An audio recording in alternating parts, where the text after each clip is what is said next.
BJP के प्रधानमंत्री पद के उम्मीदवार नरेंद्र मोदी ने आज वडोदरा सीट के लिए नामांकन दाखिल कर दिया है। नरेंद्र मोदी ने कलेक्टर ऑफिस पहुंचने से पहले कीर्ति स्तंभ से लेकर कलेक्ट्रेट दफ्तर तक रोड शो किया। करीब 2 किलोमीटर लंबे इस रोड शो में लोगों का भारी हुजूम दिखाई पड़ा। मोदी पहली बार लोकसभा चुनाव लड़ रहे हैं। ये 2 तस्वीरें हम आपको दिखा रहे हैं। नामांकन भरते हुए नरेंद्र मोदी आपको टीवी स्क्रीन पर दिखाई दे रहे हैं। उनके साथ तमाम वो लोग जिन्होंने उनके नामांकन पत्र पर हस्ताक्षर किए। वहीं दूसरी तस्वीर समर्थकों के हुजूम की है। खुली हुई जीप में नरेंद्र मोदी रोड शो कर रहे थे। उनके साथ गुजरात के तमाम नेता मौजूद थे और इसके अलावा सड़क पर या तो सिर्फ बीजेपी के कार्यकर्ता नेता या फिर बीजेपी के झंडे लहराते हुए दिखाई दे रहे थे। वडोदरा से नामांकन नरेंद्र मोदी ने दाखिल कर दिया है। बीजेपी के पीएम पद के उम्मीदवार नरेंद्र मोदी ने वडोदरा सीट के लिए नामांकन अपना दाखिल कर दिया है। वडोदरा कलेक्ट्रेट पहुंचकर उन्होंने अपना पर्चा भरा। मोदी पहली बार लोकसभा का चुनाव लड़ रहे हैं। वडोदरा में मोदी के नामांकन में एक चाय वाला भी गारंटर बना। वडोदरा के चाय विक्रेता किरण माहिडा को भी मोदी ने अपना प्रस्तावक बनाया था। मोदी के नामांकन पत्र में बाकी प्रस्तावकों के साथ ही साथ किरण ने भी अपने दस्तखत किए।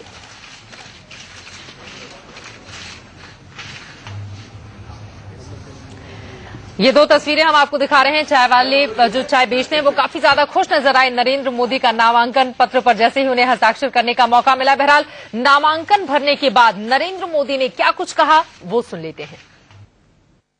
मेरी पार्टी ने मुझे इस काम के लिए पसंद किया है। मैं भारतीय जनता पार्टी का बहुत बड़ा आभारी हूं। मुझे विश्वास है कि बड़ौदा लोकसभा क्षेत्र के सभी मतदाता उमंग और उत्साह के साथ लोकतंत्र के इस पावन पर्व चुनाव को उत्साह और उमंग से मनाएंगे और 30 तारीख को भारी मतदान करके कमल के निशान पर बटन दबा करके भारतीय जनता पार्टी को भव्य विजय दिलाएंगे।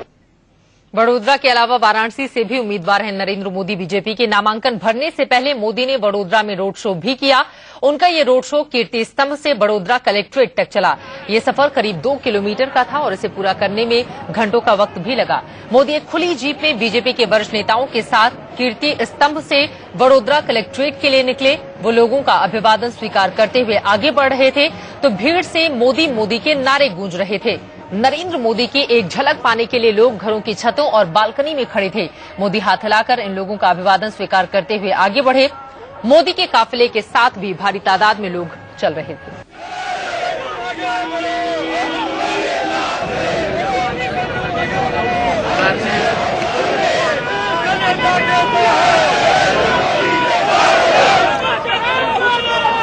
कितना उत्साह है कार्यकर्ताओं में, ये तस्वीरें अपने आप में बताने के लिए काफी हैं। हर हाथ में कमल था।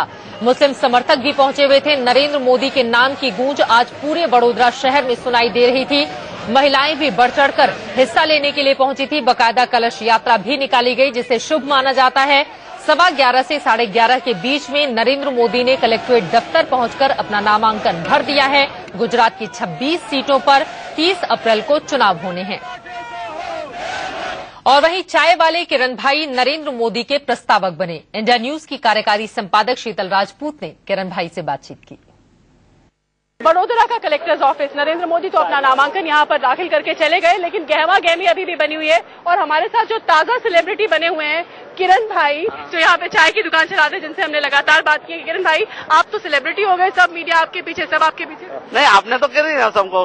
2 दिन से आप ही मेरे पीछे कर रहे हैं मेरा नाम। इंडिया न्यूज ने आपको दिखाया और सेलिब्रिटी बन गया। हाँ, सब न्यूज वाले दिखा रहे हैं। अच्छा, ये बताइए किरण भाई, आप अंदर मौजूद थे, क्या क्या हुआ? नरेंद्र भाई मोदी जब आए, कैसे क्या किया, सब हमें डिस्क्राइब कीजिए। आप भी वहाँ मौजूद? हाँ, जब मैं अंदर बैठा था तो मोदी जी आए तो केम छो किरण भाई, केवल छे आपसे हाथ मिलाया। यानी उन्होंने आपसे पूछा किरण भाई कैसे हो?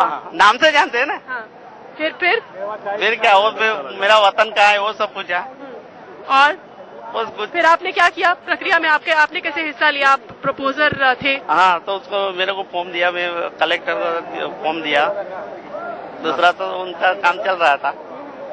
और अंदर के माहौल के बारे में बताइए। जब माहौल तो अलग है, प्रेस वाले इतने सारे थे। माहौल क्या होता है वो उसको मालूम है क्या माहौल है, तो दिखाई दे रहे थे।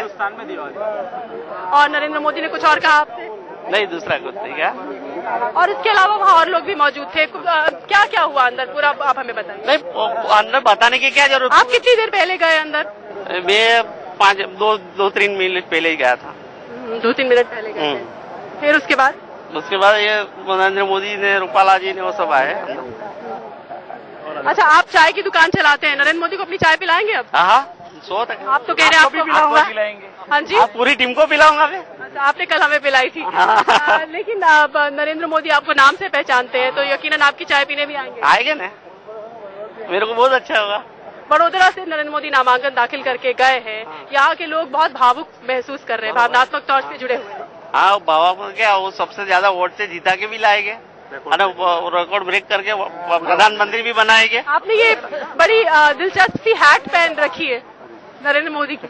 हाँ, तो बहुत हम मोदी के आशिक है और हम बड़ोदरा जिला के बक्सीपन मोर्चा के अध्यक्ष भी है। उनके नाते हमारा सब कार्यकर का फर्ज होता है कि मोदी जी के आगे जाने वाले हैं तो हम भी कार्यकर उनके साथ है। उन्होंने अंदर बड़ोदरा को लेके काफी अच्छी अच्छी बातें कही, गायकवाड़ घराने को लेके काफी अच्छी अच्छी बातें कही। गायकवाड़ स्टेट में जो कन्या कॉलोनी की बात थी वो मोदी जी ने कही, और पूरे गायकवाड़ी स्टेट में लाइब्रेरी थी। इधर भी बड़ौदा में अगर आप देखेंगे तो इटालियन मार्बल से लाइब्रेरी बनाई गई है। फर्स्ट फ्लोर ऐसा है कि इटालियन ग्लास है पूरा। इटली की बात कर रहे हैं आप, मधुसूदन मिस्त्री सुन रहे होंगे। लेकिन उस टाइम से अभी तक ये लाइब्रेरी अच्छी तरह से चल रही है। और कन्या कॉलोनी की बात की है मोदी साहब ने, और माइनर हिट्स जो सर सयाजीराव के समय में लिखी गई थी बुक्स, उसकी बात की है। अच्छा, मधुसूदन मिस्त्री जो कांग्रेस के यहाँ से प्रत्याशी हैं नरेंद्र मोदी के खिलाफ, इंडिया न्यूज पर से थोड़ी कुछ समय पहले वो बात कर रहे थे और वो कह रहे थे कि खामखा का उत्साह है, खामखा का माहौल बनाया जा रहा है नरेंद्र मोदी को लेकर। नहीं, उनकी बात गलत है। स्वयंभू सब पब्लिक स्वयंभू मोदी को जिताने के लिए आई है, और जो रामविलास पासवान का जो रिकॉर्ड है वो रिकॉर्ड उनके ज्यादा, मोदी जी उनके ज्यादा मत से जीतेंगे और 6 से 7 लाख मत से जिताएंगे बड़ौदा वासी सब। तो उनकी एक फितरत होती है मैडम कि गलत मैसेज पास करना। आप किसी से भी पूछ लीजिए, लोग स्वयं आए हैं और बड़ौदा में दिवाली है और 16 तारीख को दूसरी दिवाली हम मनाएंगे। और मिस्टर मधुसूदन मिस्त्री जो है, ना ही वो बड़ौदा को कुछ जानते हैं, सिर्फ कांग्रेस का काम है भाजपा का विरोध करना कोई भी हाल से, और नरेंद्र मोदी की जो इमेज है तो वो इमेज को तोड़ना वो लोगों का काम है। तो उसके सामने कोई भी आ जाए, लायन हमेशा लायन रहता है, कोई भी हो जाए कोई फर्क नहीं पड़ता है। भारत माता की जय, वंदे मातरम। कोई लोगों का कहना है कि शेर हमेशा शेर रहता है, मधुसूदन मिस्त्री कुछ भी कहे, कोई कुछ भी कहे। बड़ोदरा से यहाँ के लोगों का मानना है कि भारी मतों के साथ जीतेंगे तो नरेंद्र मोदी ही जीतेंगे। आज पूरा का पूरा शहर बेहद उत्साहित है। कैमरामैन भावेश पटेल के साथ शीतल राजपूत, इंडिया न्यूज, बड़ोदरा। और संघ के विचारक विराग पचपोर ने भरोसा जताया है कि मोदी की बड़ोदरा से बड़े मार्जिन से जीत होगी। अच्छी बात है, उनको बड़ोदरा में बहुत बड़ी जीत हासिल होगी, क्योंकि बड़ोदरा के लोगों ने तय किया है कि नरेंद्र मोदी को सबसे अधिक मतों के इससे जिताएंगे, और उनके लिए वो बड़ा गर्व का विषय होगा। और वहीं बड़ोदरा से मोदी की उम्मीदवारी को बाबा रामदेव ने बीजेपी की इमोशनल स्ट्रैटेजी कहा है, जबकि वाराणसी से चुनाव लड़ने को पॉलिटिकल स्ट्रैटेजी करार दिया। बड़ोदरा से वो चुनाव न लड़ते तो गुजरात के लोगों के मन में एक भावना आ सकती थी कि आज जब पूरा देश इनको प्रधानमंत्री के रूप में देखना चाहता है तो हमको छोड़ करके चले गए।